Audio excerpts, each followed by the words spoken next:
how to add a watermark to photos on iPhone. Hey everyone, welcome back to the channel. If you are new here, don't forget to hit the subscribe button and turn on the notification bell to not miss any updates.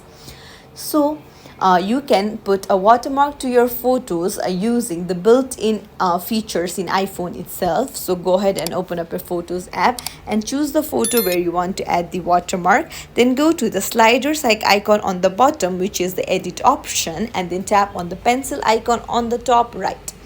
Now you'll see a plus icon on the very right. Tap on it and you'll see various options. You can choose any of the following to put in a watermark. I'll choose add text, and then I will put in the watermark of my choice. And so I'll just position the watermark where I want it, and you can go to the font option and you can change it to bold, italic, underline it, also put in a strike through, or you can even change the color.